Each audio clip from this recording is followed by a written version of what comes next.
Welcome to KK News. at this historical Andhra University, which is literally kickstart center celebrations from April 2025 to April 2026.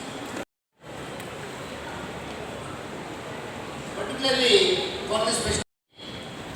Vidyavaniya Sampanne Brahmane Gavihistini. J.J. Court of Government of Andhra Pradesh, born in 1963.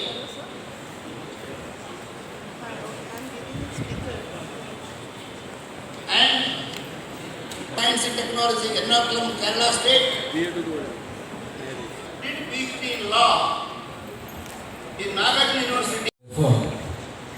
And for the first time, when my secretary told me, was intending to invite me for this August conference.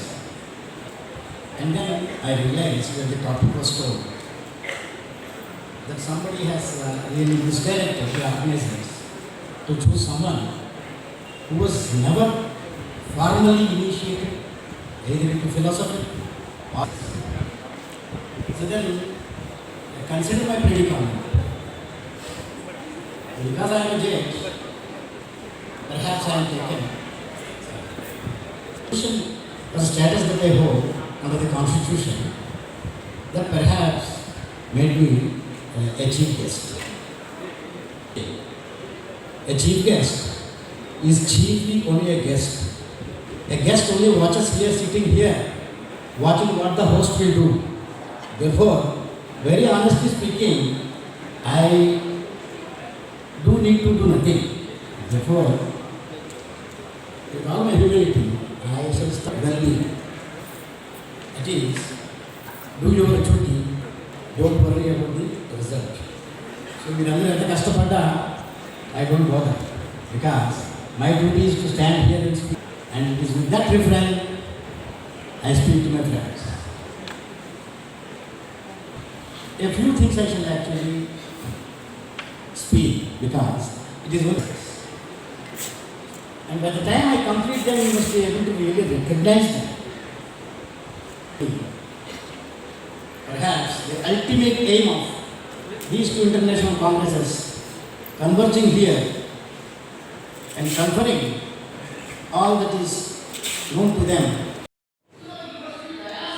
Centenary celebrations కోసం విశ్వవిద్యాలయం పరిగెత్తున్న తరుణంలో arts college వాళ్ళు ఎంతో ప్రతిష్టాత్మకంగా department of philosophy యొక్క ఆధ్వర్యంలో అంతర్జాతీయ సదస్సు on social philosophy and yoga జరపడం విశాఖ నగరంలో ప్రతి ఒక్కరికి గర్వకారణం.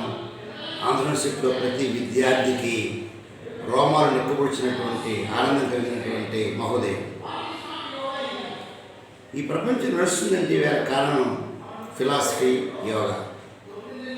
ఎప్పుడైతే మైండ్ డిస్టర్బెన్స్ లేకుండా ఉంటుందో అప్పుడే ఈ ప్రపంచం ప్రశాంతంగా ఉంటుంది. అందుకే 1942లో జపాన్ వరల్డ్ వార్ తర్వాత జపాన్ కాన్స్టిట్యూషన్లో దాని పేరు పీస్ కాన్స్టిట్యూషన్ అని పేరు పెట్టారు.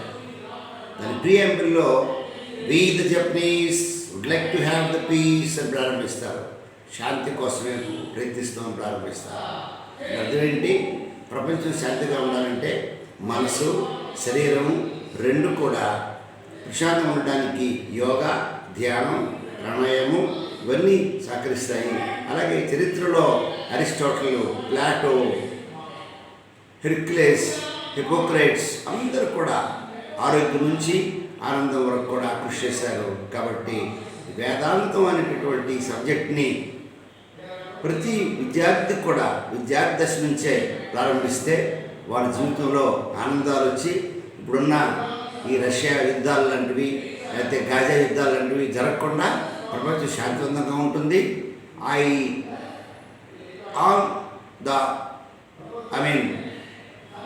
Department of Philosophy, I congratulate and I thank Professor and other people, and also our Honorable Prime Minister has included philosophy in the CBSE syllabus of the students.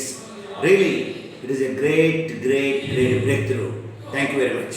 ఆధ్వర్యంలో 17వ అంతర్జాతీయ సామాజిక తత్వశాస్త్ర దినోత్సవం మరియు 11వ అంతర్జాతీయ యోగా అండ్ స్పిరిచువల్ సైన్స్ దినోత్సవాన్ని ఇక్కడ నిర్వహించడం జరుగుతుంది.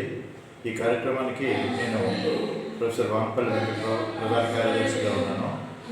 ఇది ప్రతి సంవత్సరం భారతదేశంలో ఏదో ఒక యూనివర్సిటీలో ఈ రెండు సంస్థలకి కలిపి కార్యక్రమం నిర్వహించడం జరుగుతుంది. ఈరోజు మానవ మనుగడ శాస్త్ర సాంకేతిక రంగం ఎంత అభివృద్ధి చెందినప్పటికీ కూడా మానవ మనుగడ అనేది ప్రశ్నార్థకంగా ఉంది. మానవుడు చేస్తున్న తప్పిదాల వల్ల ఈరోజు ప్రపంచంలో ఎన్విరాన్మెంటల్ పొల్యూషన్, హెల్త్ ఇష్యూస్ చాలా వరకు గ్లోబల్ ఏదైతే ఉందో దీని కారణంగా జరుగుతున్నటువంటి ఇవన్నిటికీ కూడా మానవుడు సామాజికంగా అర్థం చేసుకోవాలి. హ్యూమన్ వాల్యూస్, మానవ విలువలే ప్రధాన అంశంగా బతికినప్పుడు మానవ మనుగడ సాధ్యమవుతుంది తప్ప విలువలకి తిరోధకాలు వదిలినటువంటి ఈ కాలంలో అందుకనే ప్రకృతి విపత్తుల మధ్య మానవుడు చాలా కొట్టుమిట్లాడుతున్నాడు. కాబట్టి ఇటువంటి సదస్సులు మానవ హ్యూమన్ వాల్యూస్ని పెంచే విధంగా దోహదపడతాయి సమాజానికని భావించడం జరుగుతుంది. అదేవిధంగా ఆరోగ్యానికి సంబంధించి మనిషికి అనేక రకాలైనటువంటి అంశాల్లో యోగా తోడ్పడి డిసీజెస్ నుంచి మనిషిని బయటకు తీసుకొస్తుంది. కాబట్టి యోగా ఈరోజు ప్రపంచం అంతా కూడా భారతదేశం ఇచ్చిన పిలుపుకి స్పందించి ఈరోజు యోగా డే కూడా ప్రపంచం అంతా నిర్వహిస్తుంది. అటువంటి ఈ యోగా తత్వాన్ని గురించి కూడా ఈరోజు మనం ఇక్కడ కార్యక్రమం నిర్వహించడం జరుగుతుంది. ఈ కార్యక్రమానికి ప్రధానంగా ఈరోజు హైకోర్టు జడ్జి గారు అయినటువంటి డాక్టర్ విఆర్కే కృపాసాగర్ గారు రావడం చాలా గొప్ప విషయం. ఆయన ఒక న్యాయమూర్తిగా ఉంటూ కూడా ఈ రాష్ట్రంలో ఉన్నటువంటి ప్రజలు యోగాలు కోరి ఆయన ఇక్కడ మనకి సందేశం ఇవ్వడం జరిగింది. అదేవిధంగా యోగాచార్య టీవీ నరసింహారావు గారు విజయనగిరి యోగా ట్రస్ట్ ప్రెసిడెంట్ గారు అయినటువంటి ఆయన కూడా ప్రత్యేకంగా వచ్చారు. దీనికి ప్రధానమైనటువంటి వ్యవస్థాపకులు బసవరాజ స్వామీజీ ఇక్కడికి వచ్చున్నారు.